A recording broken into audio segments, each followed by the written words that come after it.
Broadcasting from the business capital of the world, this is the Podcast Business News Network. Welcome back to the show. We are honored to have Grant Venerable joining us, our, of course, professional of the year, our doctor, our chemist, our author, our professor, our friend, and man who's lived an amazing life. He continues to inspire people. We're grateful he's here today. And we're opening up the phone lines right away, 631-307-4010. If you have any questions as we continue, please feel free to call. Grant, welcome to the show. Tell us a little bit about yourself. Thank you. Thank you, Jill. I had an exciting event over the weekend. Friday, I drove down to Pasadena, which is about 140 miles from where I live in 29 Palms. I was invited, as I had been before with my brother and sister, to have dinner at Caltech at the Grant D. Venerable House, which has about 125 student residents who live there.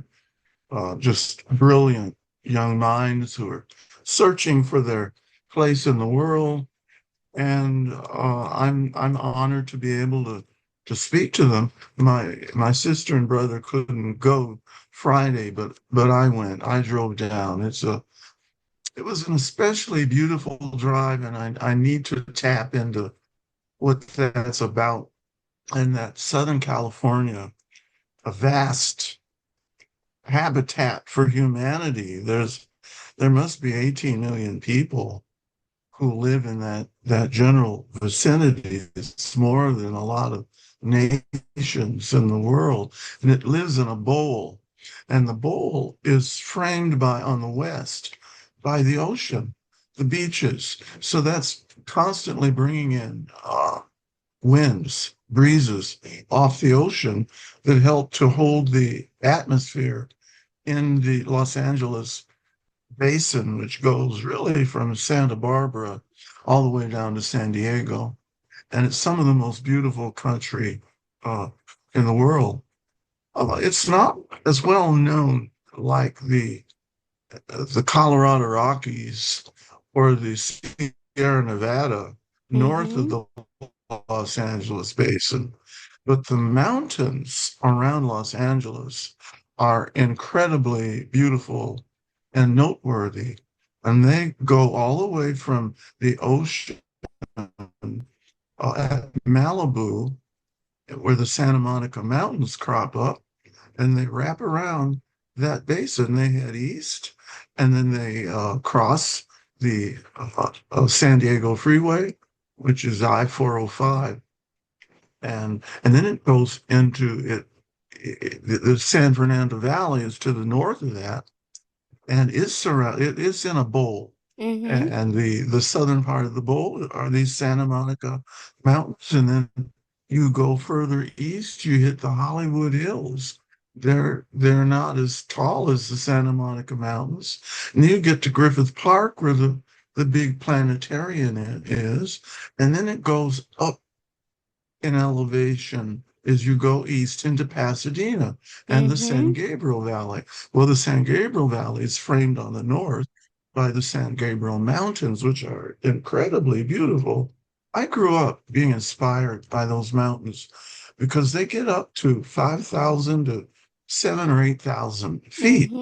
And when they were filled with snow, I always enjoyed looking at them from my schoolyard at Vermont Avenue School. And it was just an enchanting thing for me. But life really has been for me a series of enchanting moments. That's why I mention that, because I finally got the layout of the particular mountains as I left Pasadena Saturday morning to come back home.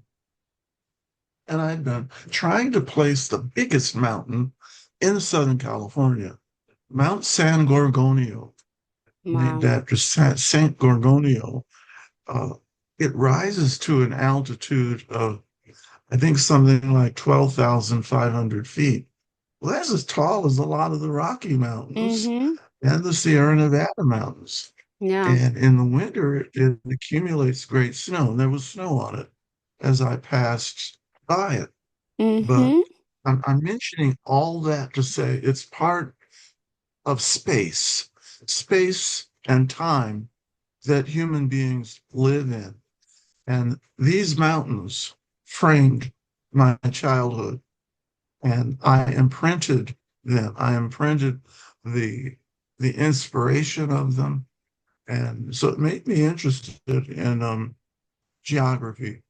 Then it wraps around toward the south, toward Palm Springs, Yep. which is bordered by other tall mountains that look like alpine peaks. Mm-hmm. Mount San Jacinto, which is about maybe up to 10,000 feet, but it's across the freeway from Gorgonio. They're only about 20 miles or less apart. And I got to see that coming back from Pasadena Saturday because the air was so clear and I could see the mountains on the left of me as I was driving the car and then going through the little gap as I-10 passes through Palm Springs. But before Palm Springs, I go up Yeah. into the Joshua Tree Mountains, into the Yucca Valley. So, having said that,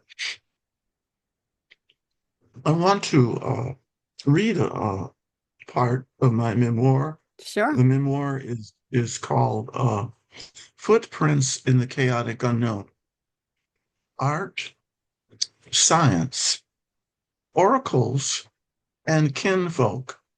So that's really the sum total of my life is Oh, about wow. art, science, my kinfolk, my ancestors, and the oracles are the wise people, the elder wise people who have mentored me over my lifetime. Um, the I want to take on the prologue. We got into it a little bit the last time that we spoke, and I want to get more deeply into the memoir.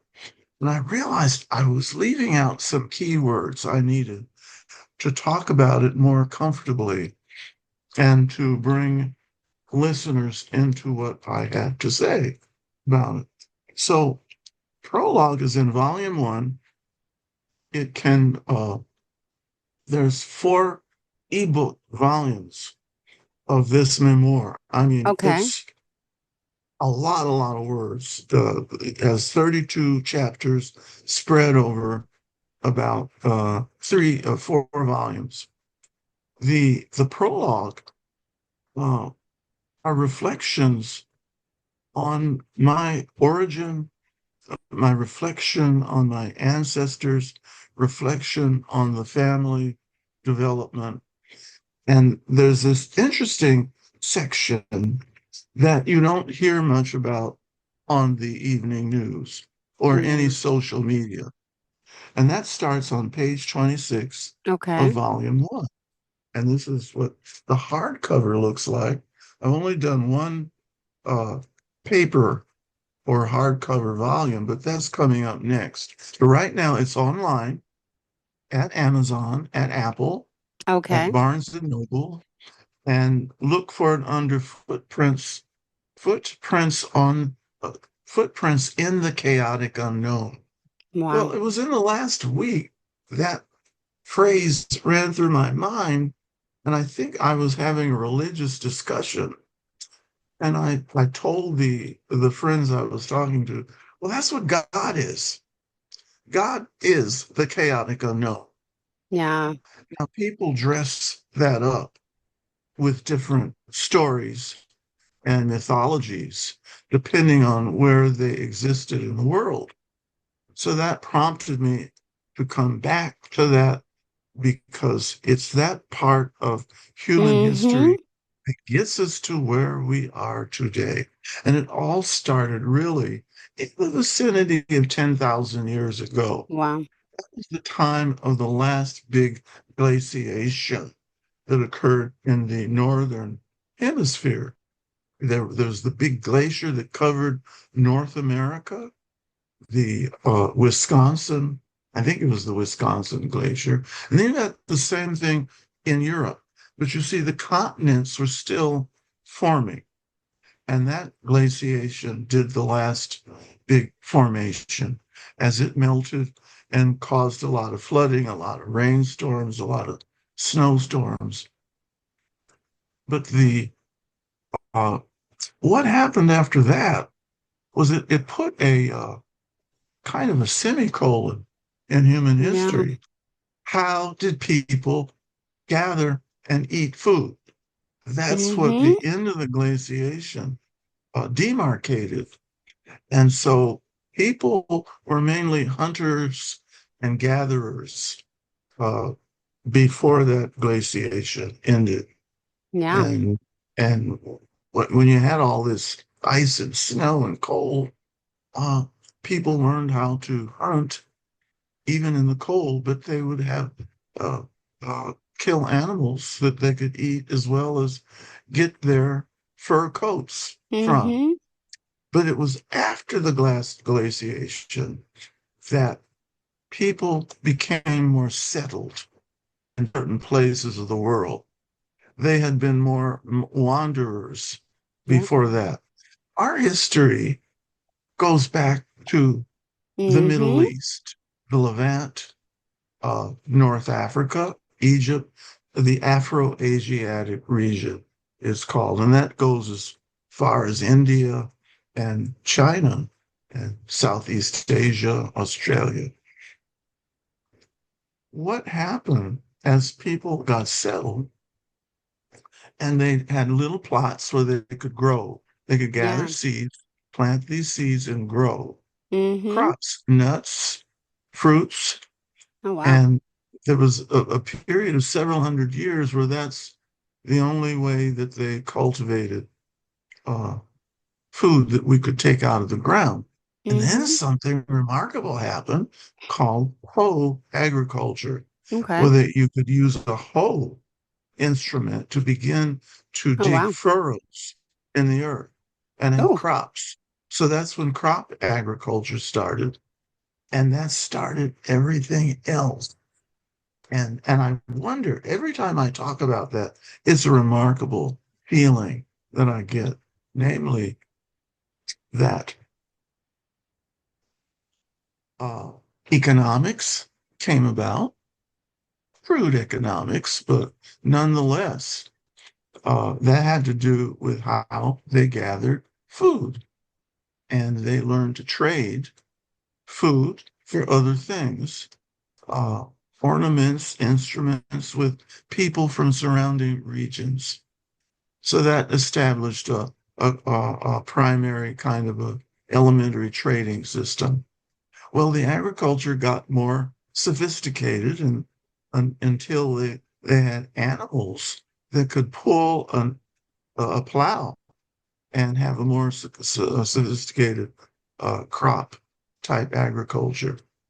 Well, religion developed in parallel to how we got food and how we survived. But religion probably not in any organized philosophical way. It didn't come about until after the glaciation. But before that, there was like 100,000, 200,000 years. People in groups were began to marvel at a phenomenon called death, where a person in the group, the gathering, would no longer breathe. They were no longer apparently in their bodies. And so people felt they were called to honor something beyond life, beyond their individual beings. And that led to religion. It led to the most elementary ideas about deities, whatever they thought that was, a deity. It's really funny today. I'm going to segue real quick to the latest political battles around something called DEI, which stands for diversity, equity, and inclusion, which evolved in education as a way of leveling the playing field between the haves and the have-nots. Well, I've always been amused that in some people's uh, fervor in wanting to get rid of DEI because they thought it was a bad thing, Oh, and here we that go. I hear someone. Hi, welcome to the show. You were live on let's the line. let's talk. Hi, hi. Hey, what do you think was the one thing that helped you with your success? I'll hang up and listen to your answer. I didn't quite hear that. He asked about one thing that you think helped contribute with your success. For success, Yes. to well, number one, to understand history and how we as a people, a human people, came from where we were. And that's what I'm doing right now, to get to where we are now. Because that, not knowing that as an individual about our own individual lives, but our group lives, it impedes our getting forward. So I'm going to talk more about something that became more a reminder to me just in the last 2 weeks when I realized the future that everyone wants. And the gentleman just said success. I think living a successful life. How do you do that? You have to claim the future now. That's how to do it. That's the key to it all. And all those terms came to me or recame to me. I was reminded that you have to claim what you do not have, but want and desire to have to survive. And failing to do that prevents that future from manifesting. And I say manifesting because it already exists. And I had to remind myself of that, having moved from Georgia to the desert, the high desert here, beside Joshua Tree National Monument. I had to let go of my immediate past in order to get to my present future. It was a future before I got here, but now that it's here, it's manifesting. It's not complete, but it's manifesting. Part of my purpose is to relate more frequently and deeply with young people in college. And we're starting with our father's alma mater at Caltech, where we've been several times in the last 3 years. And that has been so enriching to me. I'm realizing in a way it has put our aging processes on pause, and even maybe done better than that. It's in a way reversed our aging processes as we beckon, we call forth the future to be in our present. Now, that's pretty abstract, I realize. But as you think about it, about that the future is something you have to claim in your imagination, which is the most powerful tool that a human being has and distinguishes us from our animal comrades, our plant comrades, our microbial comrades. And I use that word in consciously. Comrades, there are fellow living organisms. And as we take care of them on this planet as well as ourselves, we achieve this harmonious equilibrium and balance, which without diversity, we can never achieve. Diversity can be very clever. It can be almost insidious the way it occurs to save us from ourselves when we get too entrenched in one way of being. Sometimes it can be very, very frustrating. And philosophers have written about that. Example, Howard Thurman, one of the great theologians of the 20th century, who was born in Daytona Beach, Florida, in the 1890s, late 1890s. Thurman was a teacher. He was the first spiritual teacher of young Martin Luther King Jr. in Atlanta. But Thurman moved up from Daytona as a young college boy to attend Colgate Seminary. He became a Baptist preacher, but later on he expanded his vistas into many religious expressions, including the Quakers, mysticism, the Unitarians, the Episcopalians, all of it, and Judaism. So Thurman became the go-to guy for for rabbis who wanted to understand their Judaism in greater depth than they had been. There has to be a man or a woman who does that in human history. You can't just go to the seminaries and the schools and expect to get everything, but you get primary tools from the schools. So Thurman wrote an amazing poem that gave me a basis for grappling with something that was such a sinister thing as slavery in America, which I'll say half of my ancestors had been part of, and the other half had been part of it in another way. So there's the half that were owned by people. And so I was descendant also from the half that owned people.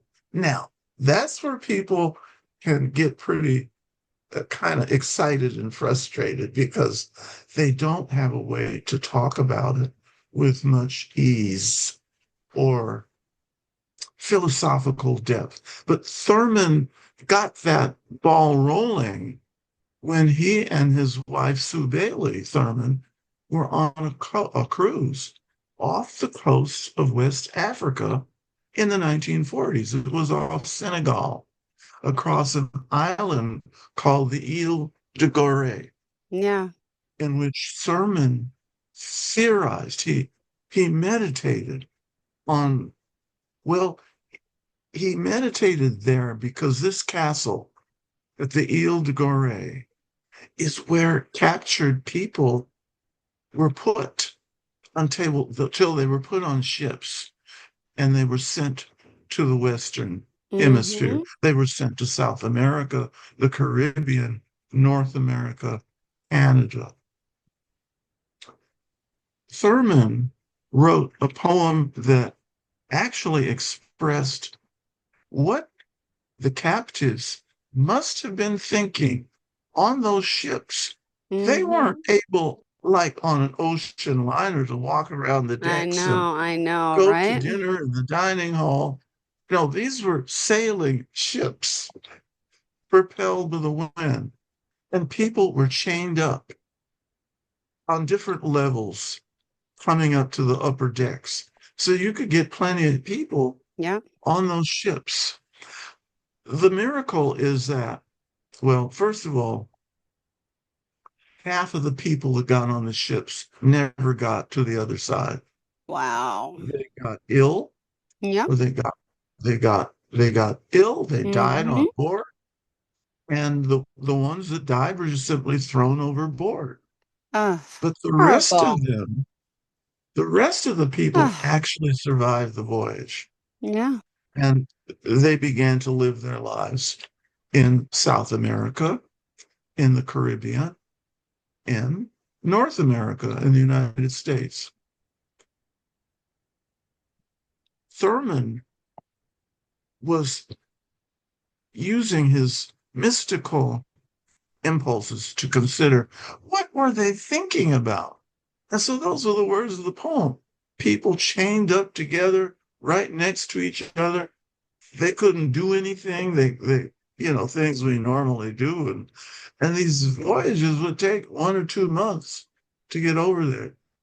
So he was thinking, did they see a day in the future again.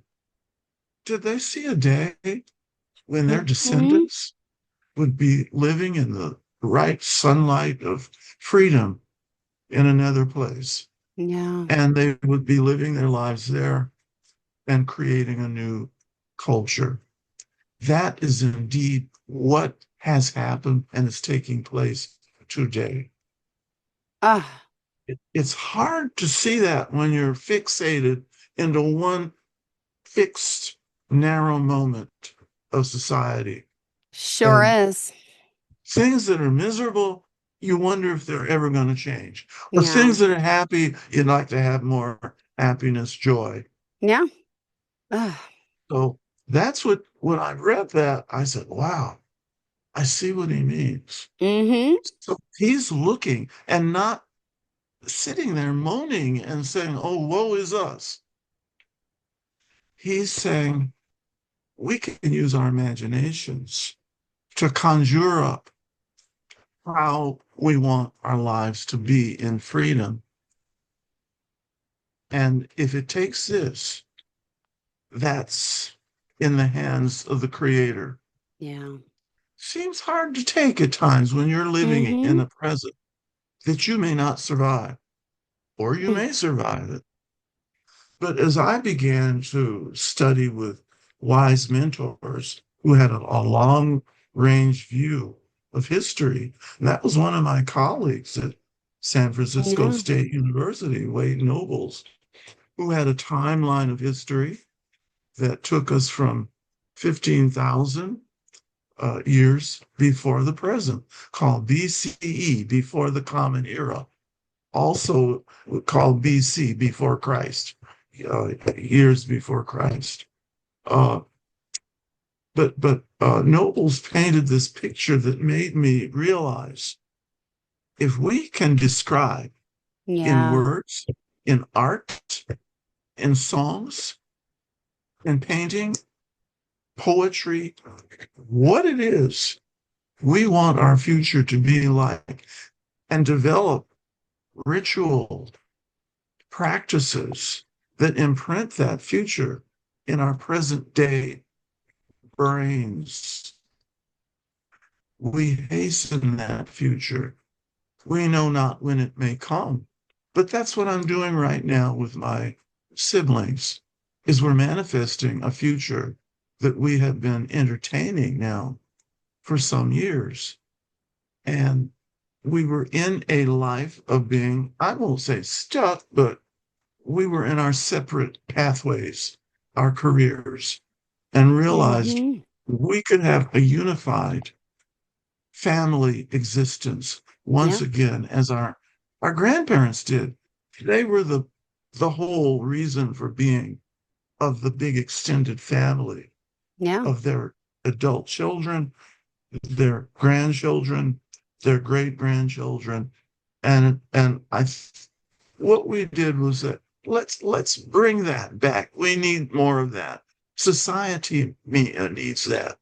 And I once said on one of these podcasts that the I'll say reason, or at least the causality of are not being able to have the balanced technologies we need. And that goes the gamut from food technology, Mm-hmm. pharmaceutical Oh, technology, yeah. medical technology, to transportation Yep. technology, financial technology, all of the technologies we need to live successfully. But Wow. if we don't have the family as we knew it Mm-hmm. back as recent as 1970, I'll put it like that, we cannot produce children No, who think holistically, which is the way you have to I know. think I to know. feed yourselves, because we came Yeah. off the farm. My mother was born on the farm in Topeka, Kansas in the 1910s. My father was born on his elders' farming properties in Yeah. Odessa, Missouri, other places around Missouri. And my father and his sister were these great holistic thinkers. They knew what affected what, in what order you had to do it. And we're in danger of losing that with more complicated technologies.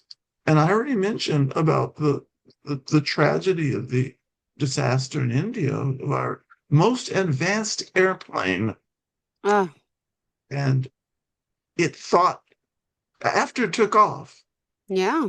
the control systems thought that it was still on the ground. Mm-hmm. And so it had to bring the plane back to the ground. So it cut off the engines. It cut the fuel off from the engines, and the plane just went right to the ground. That's that's the logic of it.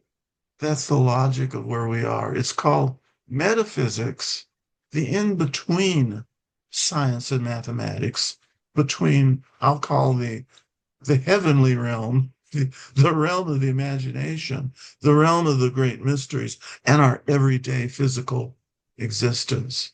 So I decided, I think, as a very young boy, that my calling had Yeah. something to do with what is it that I love about my family that gives me such a sense of confidence Yeah. in being able to ask the question, do I trust life? God bless. Not only just life, but do I trust my life Yeah. that I'm leading? Does everyone else trust their lives? I can't know. I can't be responsible for the lives of others, but I Hmm. can be a teacher and help the young to ponder that question with some effectiveness and meaningfulness. Yeah. So we could pause for Yeah. pause for the cause, and by that I mean Ah. getting more into the nub of causality, And the number and that again, if you takes want to us. call 631-307-4010. Anyone else, please feel free to ask anything. 631-307-4010. Go ahead. I figured perfect time for me to chime in. The nub of causality is what causes what, how, and why. So I was reading this section in the prologue about my great great grandmother, Ari Scott White. And I talk about Ari in terms of the letters written to her by her mother, who was Lucy Scott, born in 1785 in Virginia. Now that's getting pretty far back, but Lucy, uh, she wanted to live in upright honesty. She wants them to live in accord with how the Bible wants them to live, or how their preachers want them to live. So I talk here about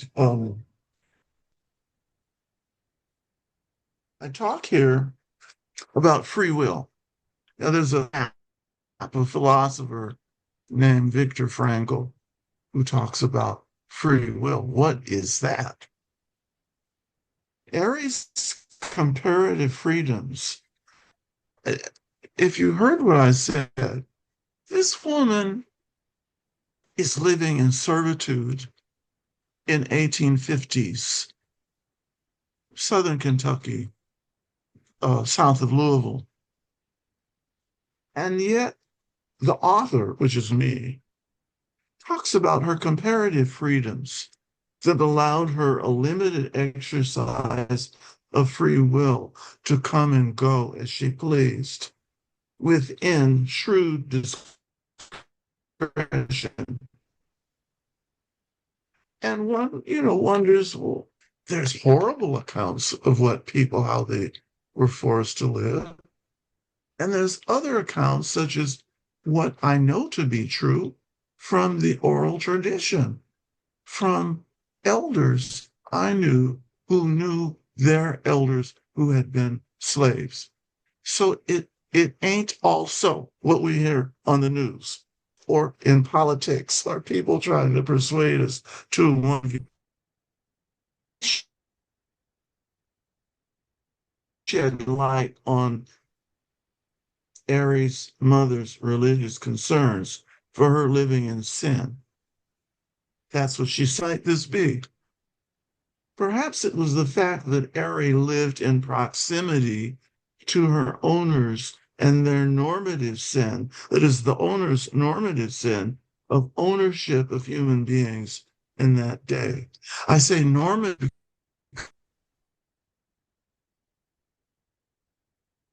in the deep South and the border states and in New England. Perhaps it was the fact that to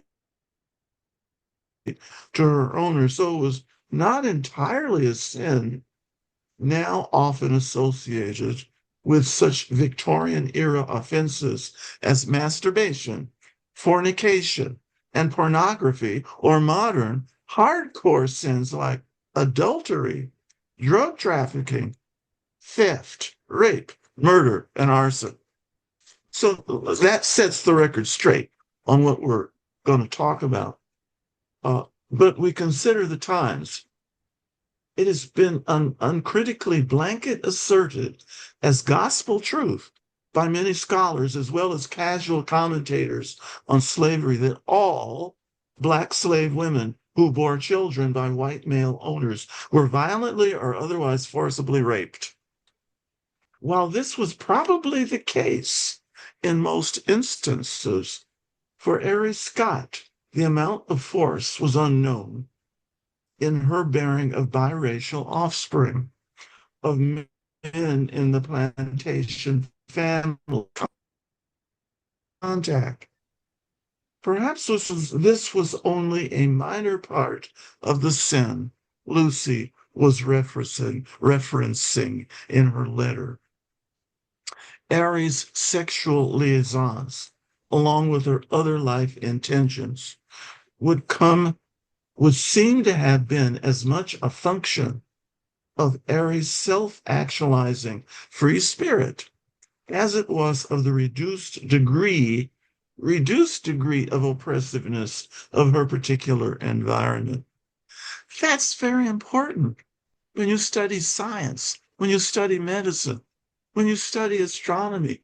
It's small little differences that can make the big difference in the success or the failure of something. However, her sexual liaisons had to be as much a function of the personal motives of the fathers of her offspring. We shall never know in our post-20th century ways of establishing certitude, although we may infer much.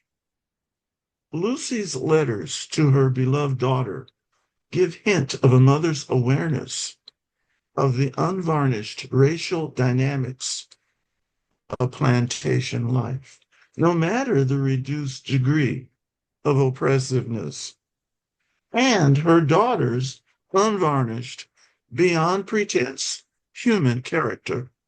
In other words, girls, wherever they were on planet Earth, there were those girls they took more freedom than other girls did, called free will. And this refers not only to Aries' relational motives with white males, but with people in general, Black, white, and others whom she encountered. And I use those terms generically in terms of what we think we understand now, although they don't mean that at all. In other words, when you get down to it, there are no white people on this planet or Black people. There are people in our observing minds that say, oh, they're dark in color or they're light in color. And so we get sloppy with our reasoning and our sense of critical thinking. So that's what I'm deconstructing here. The family records which are in the Kansas University Spencer Library, show that 2 decades prior to her receiving her mother's 1856 letter, Harry engaged in serial polyandry. Now, that's the philosophical term for many husbands, but it's serial. She didn't have them all at the same time. They were serially in time.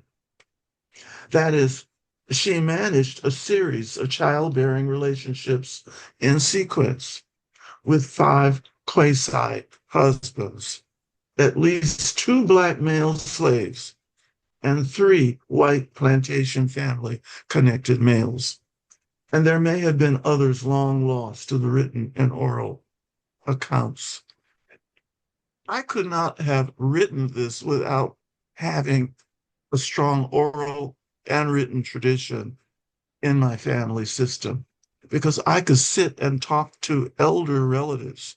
While I was in graduate school, I was in my 20s, and actually talk to the elder cousins, aunts and uncles who knew their grandparents and great grandparents who had been in servitude. Now, I want to talk about the iron grip of victimization. All of Aries' intimate relationships were apparently consummated with men from different plantations in a limited area of Kentucky between Springfield and Harrisburg and Salvisa, where my grandfather was born. That said, I acknowledge that many academic scholars and others are wedded, however, to an at least subconscious belief in Black victimization, whether at the hands of white power holders or other external agencies. This is where I get deep in my writings, because it's a little hard. Sometimes people are too self-conscious who know but won't write about it. Such a belief in a Stockholm-like syndrome, I would assert, still holds captive the minds of most African American slave descendants to this very day. I say this keenly aware that I am still loosening vestiges of my own victimizing beliefs again and again, as liberation and recovery are an ongoing, long-term process. I have learned from experience, my own and others, that victimization by an oppressor does not succeed without some level of consent and cooperation from the putative victim. This is not an easy notion to swallow, even for this author as a recovering victim. However, any argument or belief system that denies that at least some enslaved persons could have been freely willing agencies in their lives reveals the potential strength of the victimizing shadow within us. And I'm so glad I was around grandparents, the kind that I had. Aw. These were people who achieved their futures by not Yeah. letting things get in the way of their Yeah. present day blocks in their thinking. But anyway, this really leads up to uh, recognition of an inner power that confronts us with the often horrifying prospect of exercising Yep. our own self-agency and freedom of choice. If we look hard, that's what's going on in the evening news. Only it's not just African American slaves. It's most of the American population, particularly those that live in some level of economic means that are not enough for them. So victimization is a persuasive condition to believe in because it's all around us.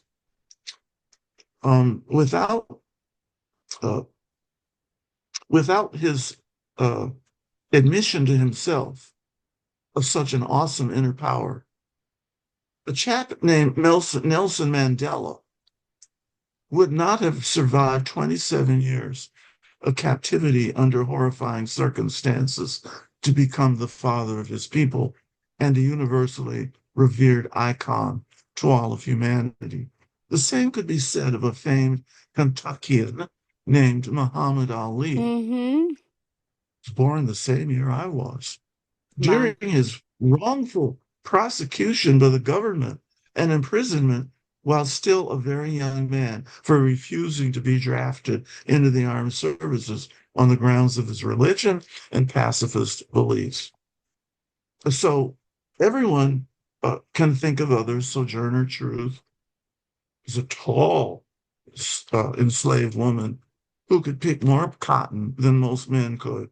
And she mentioned that in her talks and anti-slavery talks. Harriet Tubman, Frederick Douglass, Dietrich Bonhoeffer, Martin King Jr., Helen Keller, Shirley Chisholm, Oprah Winfrey, yourself, perhaps, and the list goes on.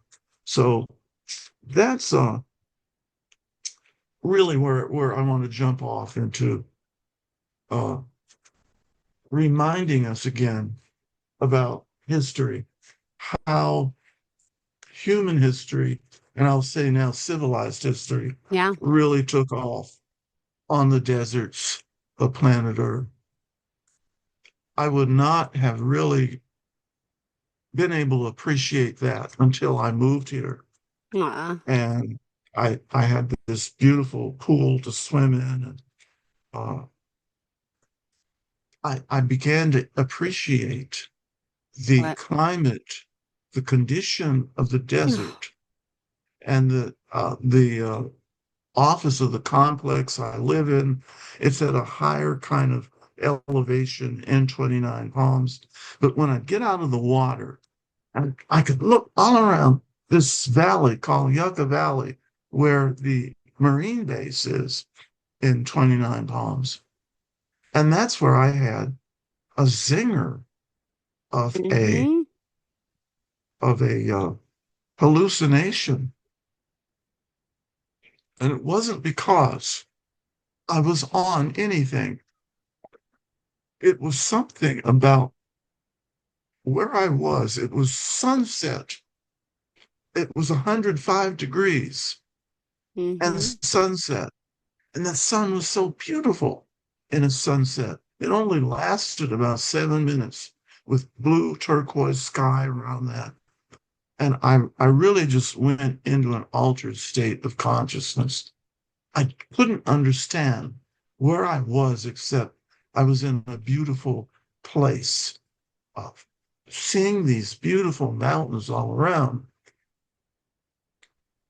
I went into where I realized the spiritual fathers of thousands of years ago, what they must have experienced out on the desert.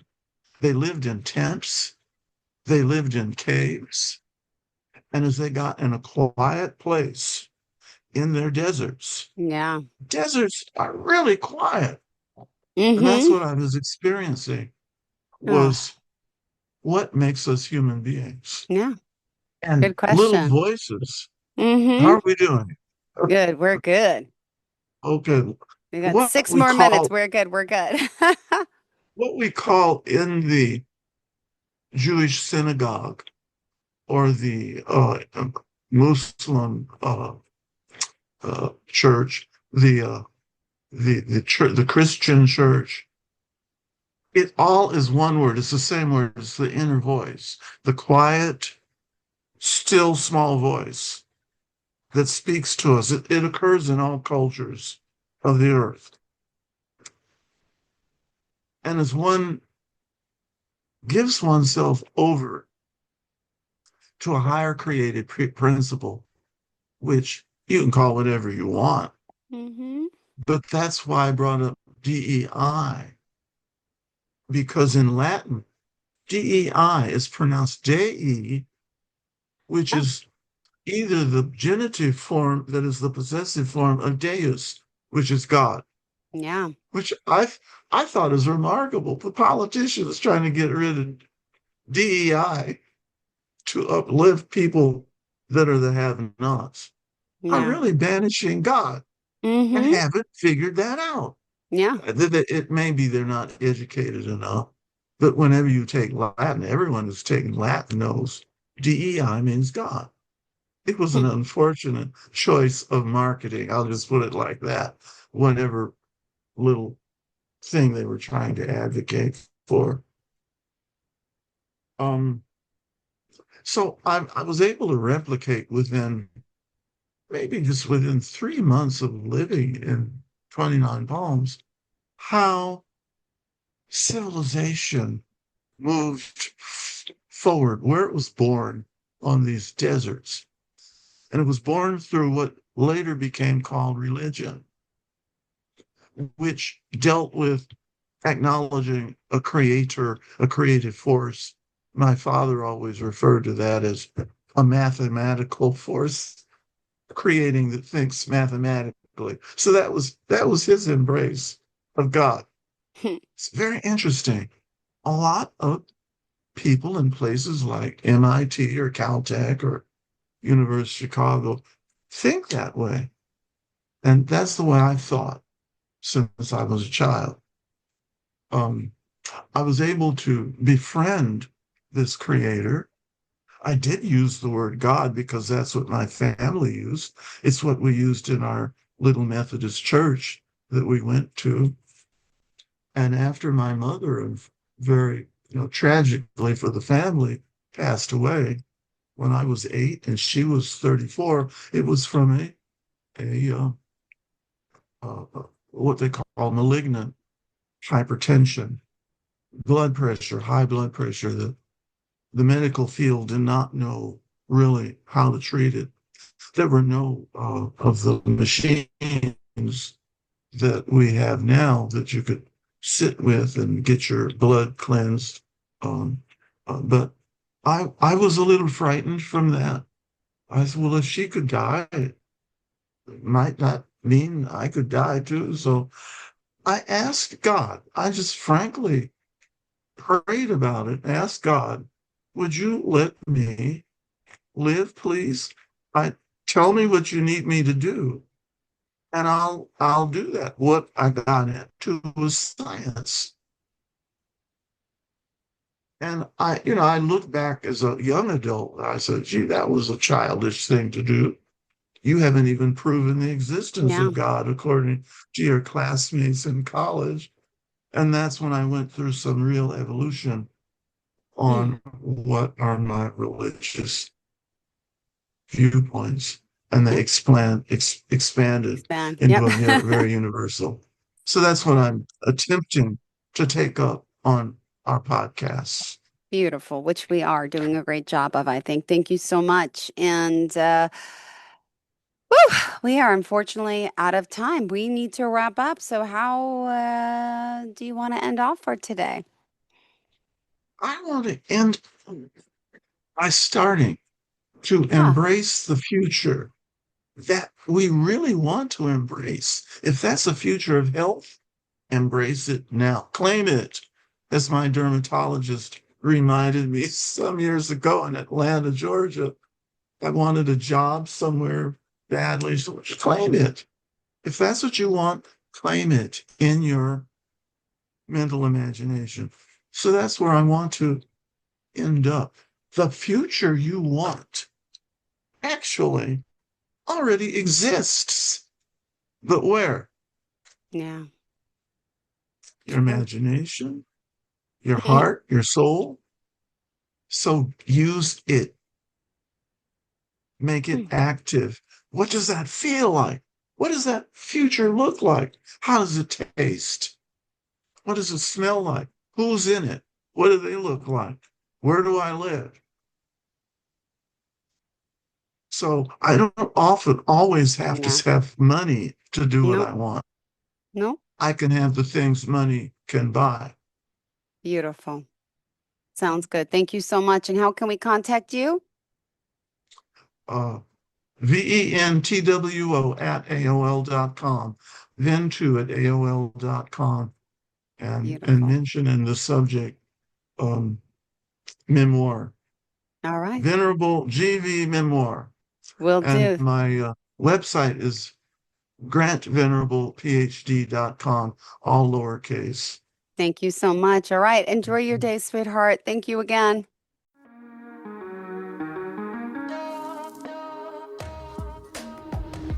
Broadcasting from the business capital of the world, this is the Podcast Business News Network.